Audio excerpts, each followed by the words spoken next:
by America's founding fathers, held in the same way the Supreme Court held sodomy to be okay.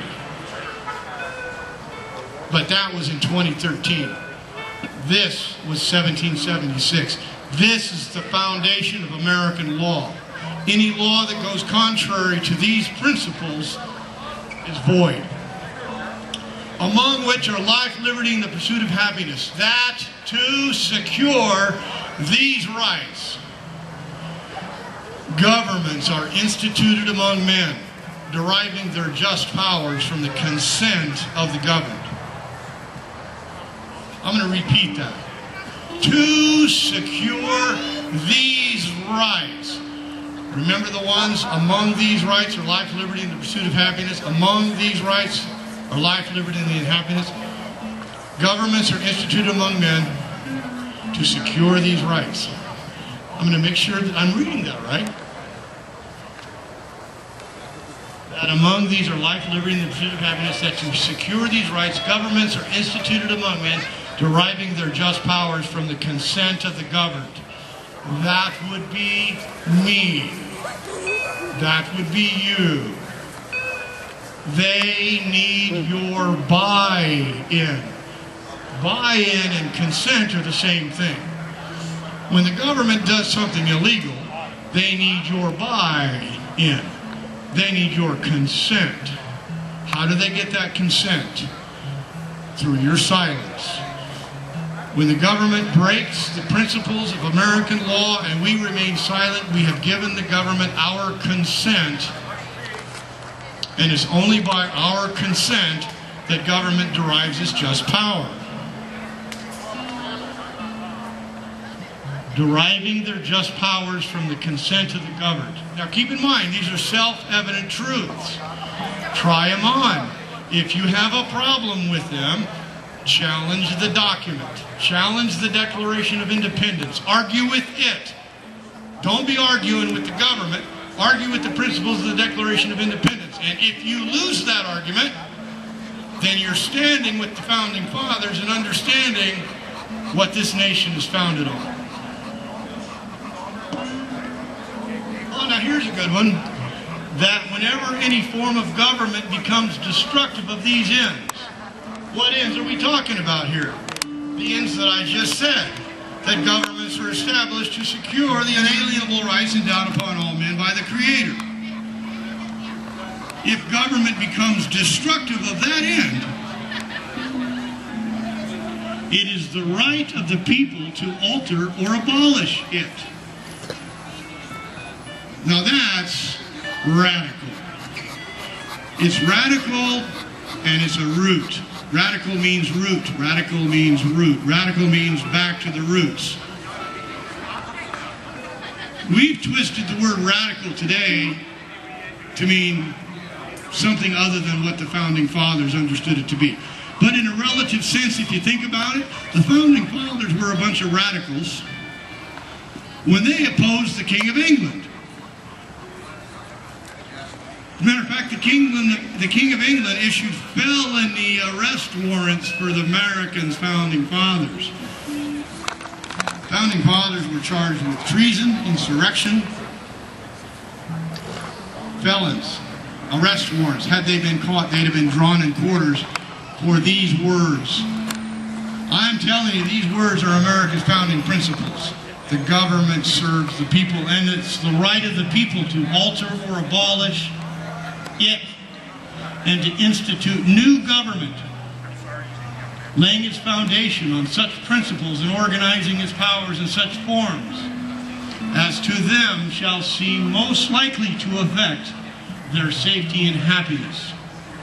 See, the people have the final say, not the Supreme Court. The Supreme Court would have you believe that the Supreme Court has the final say. And as long as we're caught up in that belief system, the Supreme Court has the final say. So really the battle for America is a battle inside our minds and in our hearts. The principles are self-evident and absolute, and we either abandon those principles or we subscribe to those principles. And when we subscribe to those principles, we subscribe with conviction. And when we stand in that conviction, no weapon forged by man will prevail against us. And that's the attitude America's founding fathers had when they signed this document and signed their own death warrant. We need to revive that kind of courage in America today. How many of us, if we were to exercise the right to alter or abolish the government and institute new government, would understand laying its foundation on such principles and organizing its powers in such form as to them shall seem most likely to affect their safety and happiness? Do we want a bunch of people that don't understand these principles rewriting the laws of the principles upon which America is founded? Because that's what's happening today in our legislatures, that's what's happening today in our Supreme Courts. They are rewriting the principles upon which this nation is founded when they say we hold. When they say we hold and it goes contrary to the principles, here something has to give. Both cannot be true. We have to choose.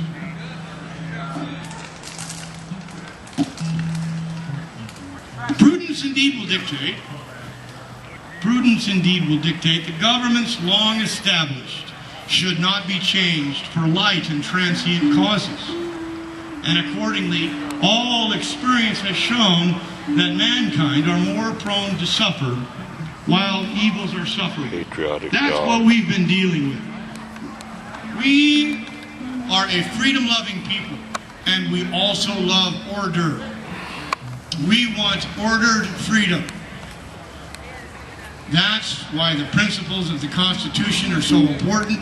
They bind the government to limiting their power, to securing to the people the unalienable rights endowed upon them by the Creator. The government exists to serve the people, not the other way around.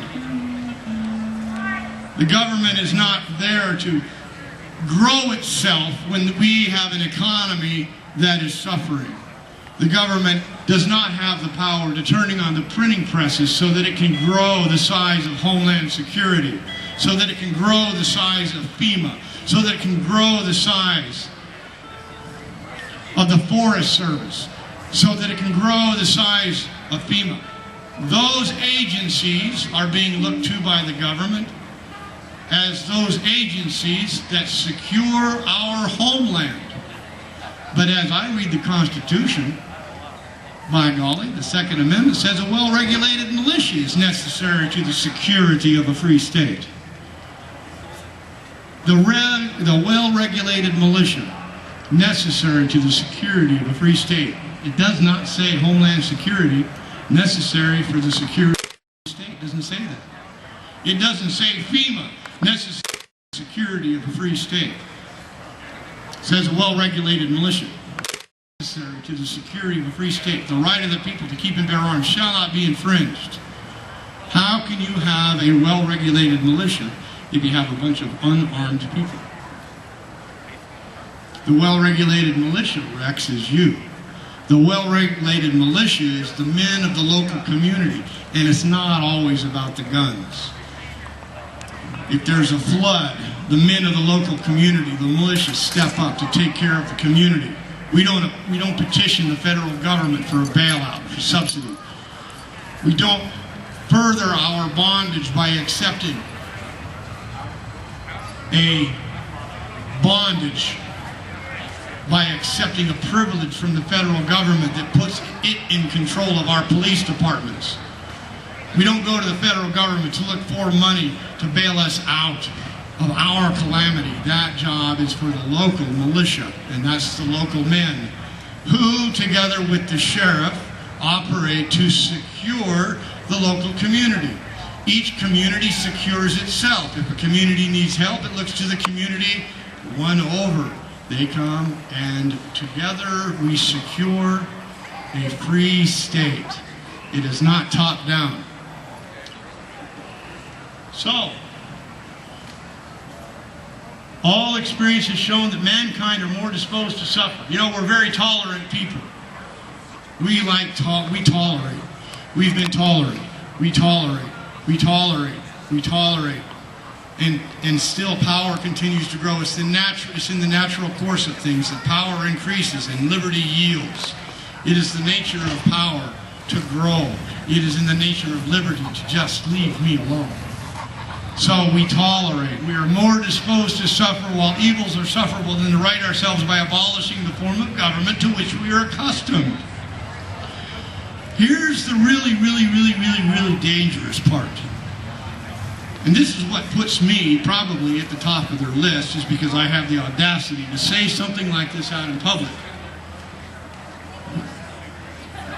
But when a long train of abuses and usurpation, I'm just curious, how many is a long train? How many of you sat there at the train crossing and you're thinking, man, this is a long train. Man, this is a long train. 10 cars? Is 10 cars a long train? Maybe 100. How many constitutes a long train? And what's an abuse and usurpation? A usurpation is when the government does something that it can't do lawfully. When the government takes a power that it doesn't have, granted to it, delegated to it, trusted to it, and it begins to exercise power it doesn't have, like write laws like gun control bills that would tend to disarm Americans. That is an unconstitutional law and is void. That is a usurpation. Now, when you get a long train of those, and that train, it goes by and says, that's a coal train. Or that's a cattle train. No, when a long train of abuses and usurpations, pursuing invariably, in other words, without deviation from, pursuing invariably the same object, evinces a design to reduce the people under absolute despotism. Okay, let's take a look at this. Absolute despotism. Do you have a breathing permit? Do you have your papers in order? Absolute despotism. I believe that was Nazi Germany. I believe that was Bolshevik Russia. It became the Soviet Union. Long train of abuses and usurpations, pursuing invariably the same object, evinces a design to reduce the people under absolute despotism. One more time. But when a long train of abuses and usurpations, pursuing invariably the same object, evinces a design to reduce the people under absolute despotism, the people, according to this document, have a duty. Let me see here. Duty. To vote him out of office. No, that's not what it says. To run for office and change it by joining their ranks of the aristocracy. No, it doesn't say that. By writing more laws to get the government into control. No, it doesn't say that. Remember, it's a long train of abuses and usurpations, pursuing invariably the same object, evincing a design to reduce the people under absolute despotism. The people have a duty. Hear those words. Throw off. Oh my. To throw off the government. And to provide new guards for their future security. Notice the right and the duty both had, as part of its function, provide new guards. Establish new safeguards. It's a twofold duty. You can't do one without the other. Nature abhors a vacuum. I believe that the administration that is in control of this country right now is attempting to provoke the American people to a fight. I believe the American government, the administration, a certain element in it, are good men wondering when the American people are going to rise up so that they can get behind us. I believe that our government in this country is completely divided, and a house divided against itself will not stand. I believe that they are afraid of us. They are afraid of what we're capable of when we wake up and realize who we are in this equation. We are the sons and the daughters of the Most High God. We are the embodiment of His Spirit in the flesh on this planet at this time to perform this duty that has been given to us so that we can establish a kingdom that will have no end. There is another force on this earth that is attempting to establish a kingdom on this earth, and it is a kingdom of darkness. It is the same principles that the founding fathers were fighting 236 years ago. It is the same principle that Jesus Christ was fighting 2,000 years ago.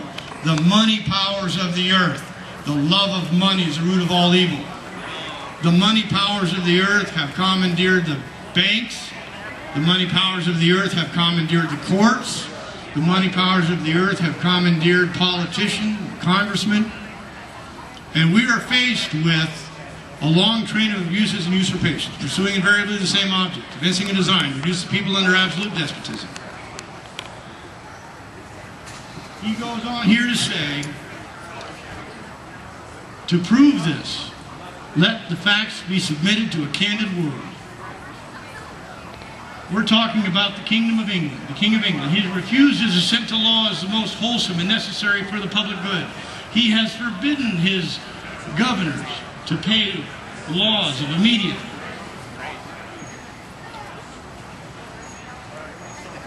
I can't find it. And importance. He has suspended in their operation till his assent should be obtained, and when so suspended, he has utterly neglected to attend to them. He has refused to pass other laws for the accommodation of large districts of people, unless those people would relinquish the right of representation in the legislature. I'm going to wrap this down now that I've entertained you with America's founding document. Thank you very much for listening. May we have a glorious revolution.